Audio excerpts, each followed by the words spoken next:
Keish, what's up?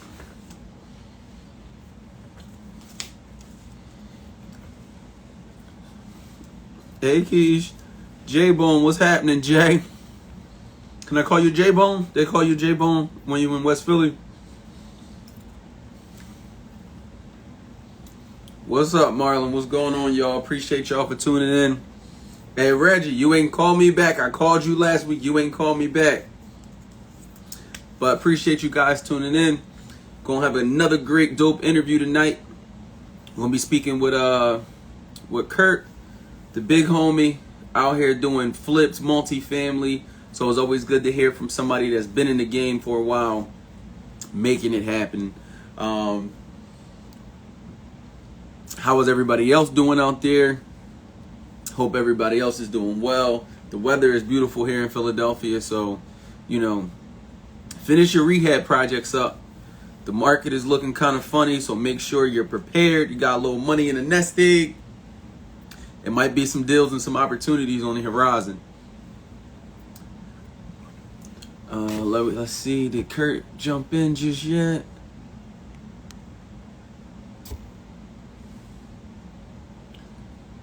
Invite.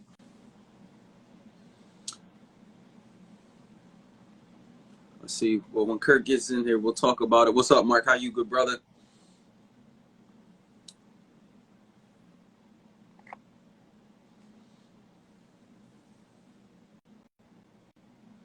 We got Canada in the building. Definitely appreciate you tuning in. Hope the weather's good. Hope real estate is good if you're in real estate or whatever your business is. But definitely salute to you. Appreciate you tuning in. Appreciate the support. That's what's up, Mark. That's what's up. But no, I was saying that make sure you guys stay prepared. The interest rates have went up. Some of the home prices are slowly coming down, but they're not like dropping. They're not giving away houses. But you are seeing a little discount depending on what market that you're in, depending on the location. So, just make sure you're prepared. Kurt, you doing it from your phone? Make sure you try to log in from your phone, not from a laptop or an iPad. Because again, they're saying we're in a recession, but people are still out here moving and shaking. There's still deals to be made, but you just want to be mindful that, you can't be as aggressive or definitely, Marlon, competition is slowing down. You can't be as aggressive as you were this time last year because, again, you could finish a project 6 months from now and nobody can predict the future. So you want to give yourself room. You want to give yourself some cushion. But the beauty of it is, and I'll tell you guys one of my personal stories. I was doing a fix and flip. It was Here we go. Yo. What's going on, big homie? I'm good. How you? No complaints. No complaints. Appreciate you joining in. No doubt. No doubt. Sorry for the little delay. No, we both had a little delay. The streets. My young boys decided to have a debacle literally when I was supposed to. So that was perfect because I just got in here to drive my young boy. So okay, the same John. Just ran up there. So no worries. Well, go ahead, get yourself together, man. No worries, man. We got time, so definitely appreciate you coming on. I just was telling people about the current market in Philadelphia, at least, and how this time last year you could put anything on the market and it's gonna go, and you might get 20, 30, what you was asking. Exactly. And now it's changing a little bit now. Say it again. I said it's changing a little bit now. Right. You gotta be cautious. You gotta be don't be greedy. Don't be too aggressive. Get what you could get and keep it pushing if you're on the flip side. Exactly. Yeah. And I was just sharing one of my flips. I ended up turning it into a rental, which is the good thing about real estate. You might not reach your immediate goal, but you can pivot sometimes and then get your goal growing. You got to have your A extra strategy, your B, and your C, because you never know. Okay. So for you, Kurt, how long you been in the business? About 10 years, 09. Well, shit, more than 10 now, because I started in 09, so years. That's what's up. Yeah. So you came right 11. In the middle of the recession? Yeah, it came right after, things kind of changed after 08. Prices went down. I grabbed my first rental. you know, little joint in Nicetown, straight cash. And ended up living in there after I was fixing it up, renting it. I ended up living there for a while, then turned into a rental property. So that was like my first property. But I had another building I was doing at the time in University City, so it was like two things at once. So kind of toggled with them, liked it, and then I started wholesaling after I grabbed my first two properties. Then I started wholesaling. I was like, oh, this real estate stuff can be like a full-time job, you know what I mean? So had the opportunity to jump in full-time a couple years after that, but I've been full-time since 2013, That's what's but up. started in '09. So that '09, or let's go right before '09. What were you doing right before '09? I was in corporate sales, chemical sales. Can I have some? Yes, you can have it. I'm on the phone. You can have it. You can have it. I can This guy. open it. Good. It's all good. He know this was the best time to ask while you on Exactly. the phone. You know, something Yo. you can't say no while you're doing something. So he's like, I'm a bombard him. You want to say hi? Say hi and be out. Say hi. Hi. What's up, man? Here. Go ahead. Thank Go ahead. you. You're welcome. Sorry about that. No, you good, man. No, so I tell people my circle, real estate, non-real estate, all of us are dads, like, to the core. And I think For being sure. in real estate First, allows you know what I us mean? hands-on dads because the real estate gives us the freedom to be with The the family. freedom to do that. Yep. So, And so yeah, definitely it definitely allowed me, especially when he was you know a baby. I was allowed. I mean, he was with me every day. You know what I mean? All the sites, just going before he was in daycare. He was with me every day. You know what I mean? So it right. was dope to have him seeing stuff. You know, as he comes over now, he understands. So it's dope. He sees me doing it. He asks me, "What you doing, Dad?" He always asks when it's time for him to go to school, and I be like, "I gotta go to work." He want to come to work with me. Where you working at today, Dad? You in front of a computer, or you going to a house? I want to come, and it's like some certain situations I can bring in. You know, other times you can't even bring him. You know what I mean? It's too dangerous, so he can't come. But he always wants to come hang out at the property and come see what's going on, or ask some questions about what am I doing on the computer. So I'm ready to pass the knowledge once he gets a little bigger. No, that's dope. So well, you said you was in, what was it? Say it again. What were you in prior to real estate like that? Oh, I was in chemical sales. I was a chemistry major in Okay. undergrad. I went to grad school. Got my master's in physical chemistry. So that involved me being a chemist for a little while at DuPont, and then I was in chemical sales at a company called Arizona Chemical, based in Florida, for about 8-9 years. Even when I started real estate, that's what I was doing. My first real estate mentor was actually another account manager. Exactly, Tracy Stem. I was an account manager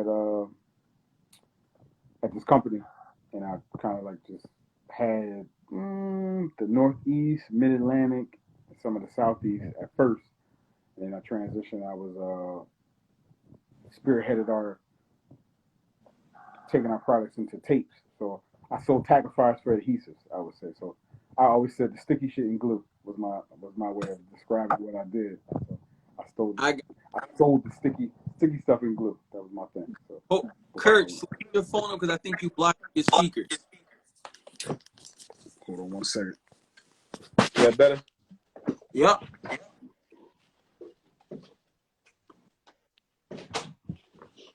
Is that better? Yep. We can hear you clear now. Cool. Yeah. So I was corporate business to business sales before real estate. And I still use those principles now. You said those principles. Say that again. Some of the principles I learned in chemical sales, you know, and corporate business to business stuff, definitely took that with me in the entrepreneurship and kind of having, because we basically, even at that time as an account manager, you kind of running your own territory, had your own business, had to, be, a self-starter and get things done. A lot of paperwork, but a lot of meetings as well. So took that and applied that to the real estate business. Right. So, and that's why I was asking what you did prior to real estate, because I always like to ask that question, like, do you feel like college or your corporate job prepared you for entrepreneurship a little bit? I think just really, man, my whole life. Because even growing up, I was, always had little side hustles and DJing, and then I started throwing events myself. And then, I was always learning about the psyche of people, how to sell, and about marketing. So it's like the main two, especially during our times, the 90s and then, the early 2000s and coming into adulthood in the early 2000s, everything was about, the marketing.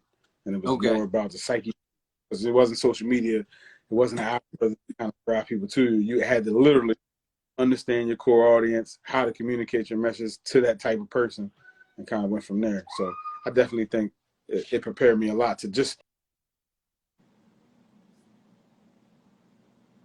even on the wholesale side and on the flip and realm side. So it definitely prepared me.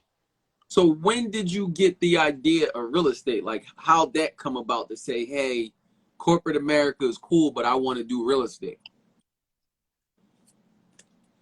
Just doing research on, a lot of self-made millionaires. Most of them came about to get wealth through acquiring real estate, just acquiring assets in general. It was something that I knew a few people that were doing houses that had some rental properties, and just seeing other people have success with it, wanted to emulate that. Did my own research, and like I said, I had my first mentor, who was one of my sales mentors in my corporate job. Her name was Anna Turner. She put me on, had me read a few different books. One of them was The Rich Dad Poor Dad. That was one of the first courses to read to understand the difference. But, coming from academia world, being a straight A student, coming through scholarship at Hampton, all I knew was, school, academia, you get this, you get a good job. And then, you go from there. But as you learn and you grow and you see people with, freedom, because, I was working at that time.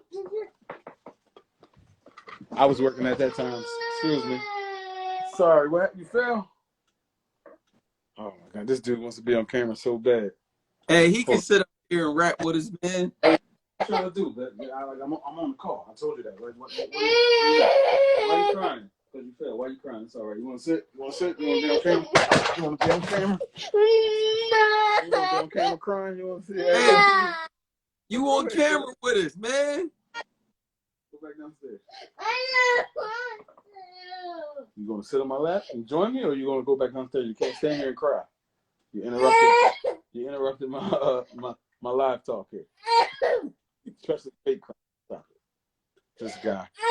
He wants to put on a show. You want to put on a show? Go back downstairs and play. Sit down and be quiet, then. Please. Nah, man, we know how it go, man. The kids, they want you when they want you, man.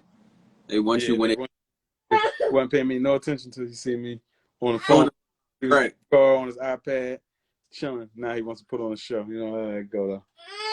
No, but it's cool, man. But in regards to what you just said, in regards to, so back then, no social media. So like, how'd you find leads, real estate, during that 2009 and 2010 time?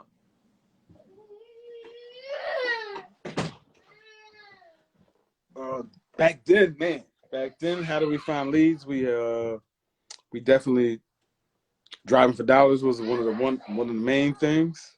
Mm-hmm. We would pull the list from ListSource.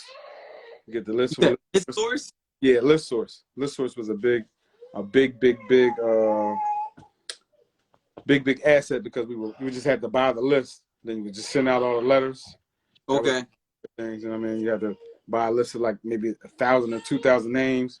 You had to skip trace those, and you send out the letters. Okay. That was one of the.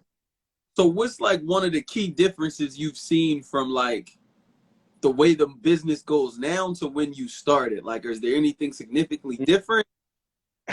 Everything kind of moves at a faster pace seemingly now, but it's like things are slower because more regulations with the city, more stuff, more integration with the permits and L&I, and just it's a lot more things you can kind of get jammed up now if you don't have somebody to kind of walk you through.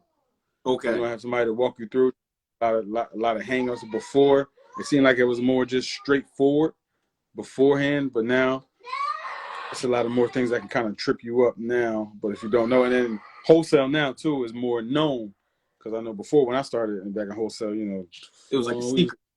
but yeah, almost like just nobody. Because even when I called it, you know, when my man Mike Martin, that also went to Hampton graduate, he came through. Sean Terry is a big wholesaler out in Phoenix. He learned through his academy. He put us on back when Northern Liberties was just like the hood and piles of dirt in between. And he took me out there probably in 2012, early 2013. He would just be knocking on doors, you know, just knocking on doors, asking people, you know, you got this property here. I looked it up. You interested in selling? And he was killing them. And it was just, I was like, I don't understand how you can just go talk to somebody.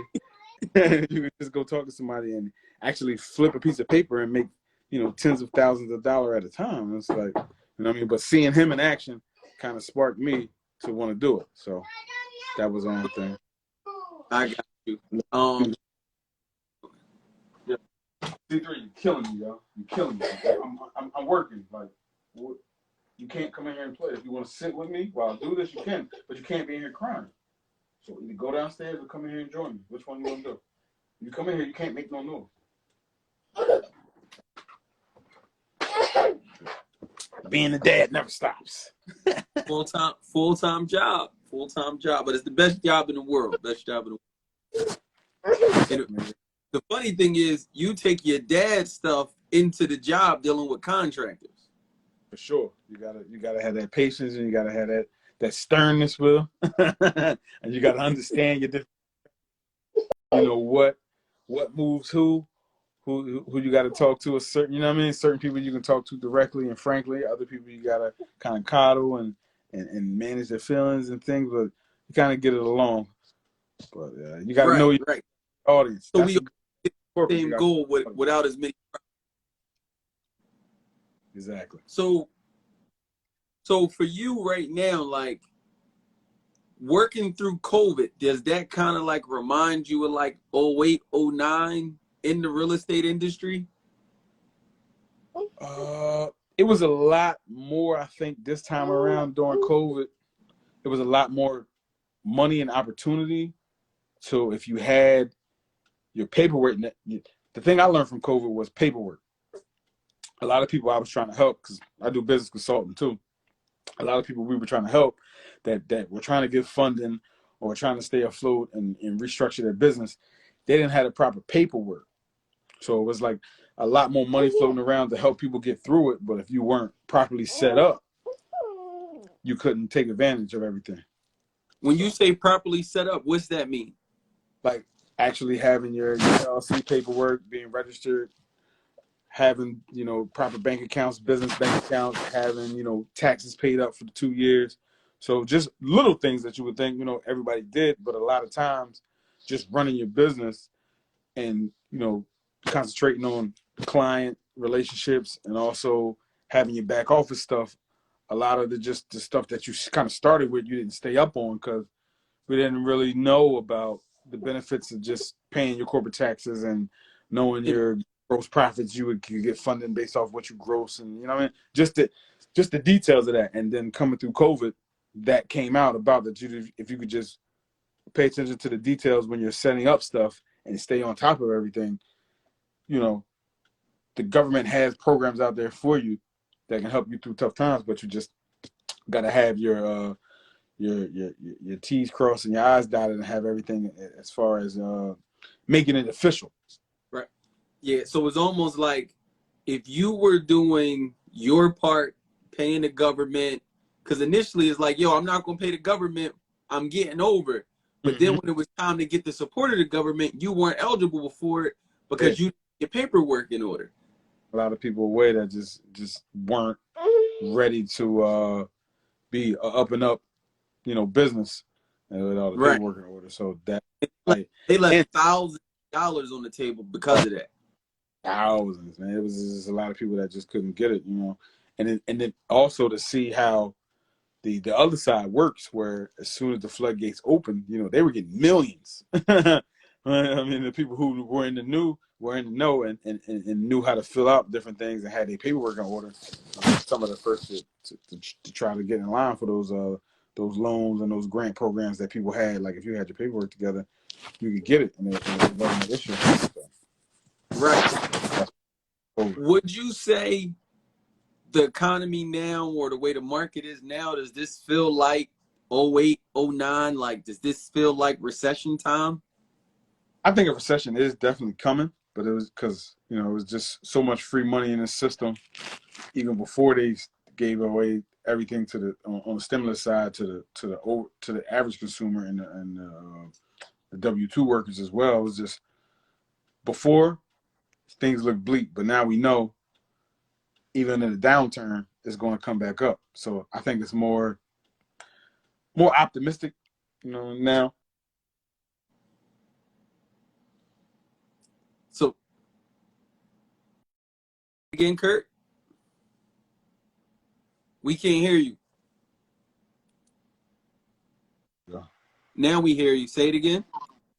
Yeah, I said it's staying the how a recession kind of works now.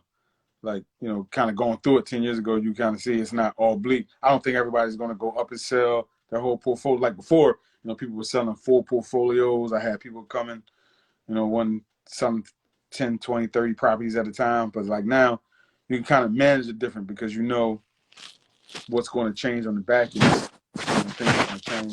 And, there's going to be more opportunities once it comes to light. So. I got you. But again, you got to be in position. So now it's important, I would say, definitely to pay off your personal debt as much as you can. Make sure if you owe anybody, clear them off your books. So this way you got a good reputation and you got good credit or cash.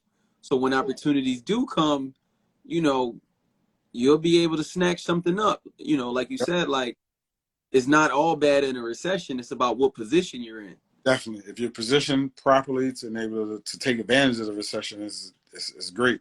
Even during COVID, that was the thing. I was doing the stocks, learning the stock market, and just being aware of the the events and the worldly events, how that affected money and economics. And it was just an opportunity to be able to just sit still and learn that, it's more, like you said, it's more about just waiting, having a good position and taking advantage, man, because opportunities are everywhere. And most of the fortunes are made in downturns and recessions versus, good times. So. Okay. Well, I'm hoping, man. I got my first 6 unit during this COVID time, and I'm hoping I can get another one, with a little discount this time. Exactly. Yeah. That's the thing I want next to the larger projects, doing it because it feels like, it's not more work. It's just more upfront work. You got, like you said, you got to have your stuff in order. You got your paperwork in order, showing, your history of what you've done.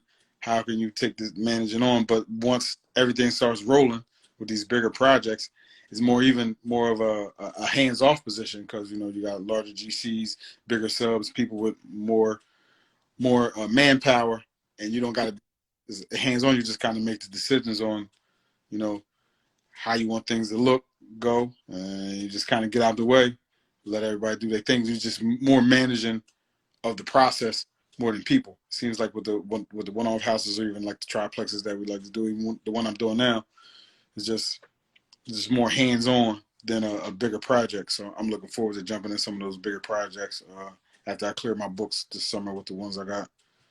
For sure. So another question for you, Kurt. What would you tell somebody that's on the fence? Like, what would you say makes a good person? Like, what characteristics makes a good person to get into real estate? The number one characteristic, you got to be resilient and flexible, I would say. Okay. Resilient and flexible, because it's always going to be some unexpected madness that comes up in every phase of anything from a wholesale deal to, a rehab to new construction. Like, it's always going to be, and it's crazy that the new construction has less headaches most of the time than the rehabs or the other type of deals. But it's always something from title issues to just unexpected stuff that once you when you think you're going to close and you're there and you think, oh yeah, closing the next day, you got everything lined up. And there's, oh, something come up, we got to push it back. Or it's just always something. So long as you don't take setbacks personal, just, take them as a lesson and learn from them. Put it to thing, and you're just flexible and you can kind of just roll with the punches. Don't just be resilient to get to the end of the project and then to the finish line of actually selling it if that's what you're doing. So, you gotta. Okay. And then do you have a favorite like type of real estate you prefer to do? Single family, multifamily, new construction? I like to do the multifamilies myself. Those are my favorite. I like to do the multifamilies. Those are my favorite though. Okay. Those are the multifamilies. But some of the best ones, yeah, usually the multifamilies. If you're gonna hold them, I like to do multifamilies. So Got you. Okay. And is your process, buy them, rehab them, rent and refinance them with that? yeah, with the multifamilies, I like to buy, renovate them, then refinance, hold on to them. I sold a couple of them in the past, and I say no more. I'm not going to sell no more of my triplexes or my multifamilies. Just hold on to them forever, pass them along to the little guys, and teach them. You know what I mean? Because the ones I did sell in the past, when I go back and look at everything, it's like, oh man, I could have made just as much money just refinancing. Right. You know what I mean? So those are the lessons learned. Hold on one second.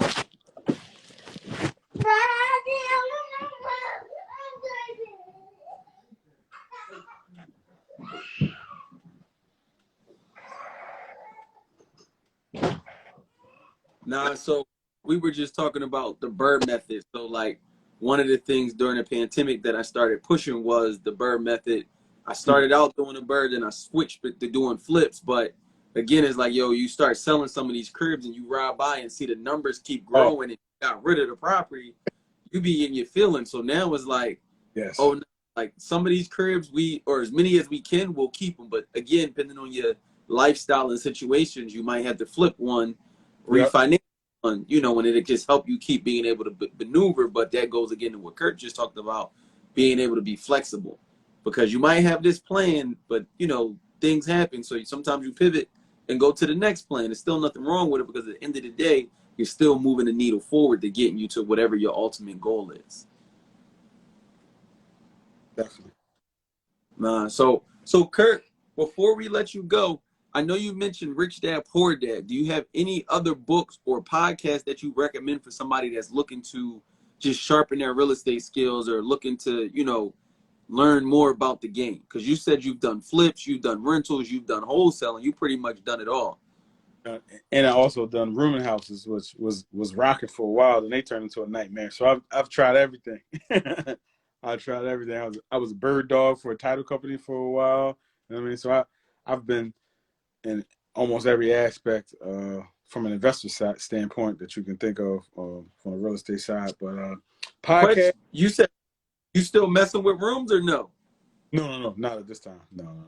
Okay. The only way I would do that more on a higher end for like maybe nurses if you had a house near like hospital or something like that, or flight attendants like near the airport if you got something in Southwest, and you might do something like the flight attendants, people in and out, stuff like that. Or if you just got 3 people to a house, which is the legal way, you can just renovate a regular crib like you're doing it for maybe like Section 8, or just a decent to upscale rental itself, and you just rent out 3 of the rooms. Don't try to turn it into maximizing it, because we had some rooms, some houses we was trying to get zoning for with like 6 rooms in them and things like that. It's just too many people on top of each other, just never a good thing after a while. So you keep it, unless they're familiar with each other, because after that it just turns into a free-for-all. Then one person in the group that like, oh, I'm not paying because of this, and then they start affecting everybody else, and then it's always an issue. So yeah, no rooms for me anymore, but I'd rather do the apartments. And Airbnb is another one that you can use for a lot of the rentals. But as far as the podcast and the things to concentrate on, I know Bigger Pockets helped me a lot when I was starting out. It was like a great community to be a part of. that was a good one. Podcast, Earn Your Leisure. Listen to that a lot, and all the Yep, subsidiaries around EYL. They that. just was. I'm looking forward to Invest Fest this summer. That's going to be dope. Where's that at? They had it in Atlanta last year. I think it's going to be in Atlanta again this year. Okay. So that's going to be a good one. Yeah, that's just two of the main ones that I use kind of starting out. Got you. Okay. And then our last question for you: if anybody's on the fence about getting into real estate right now, what would you tell them? What would you tell them? Take action. Take action. Don't overthink it. Take action. Don't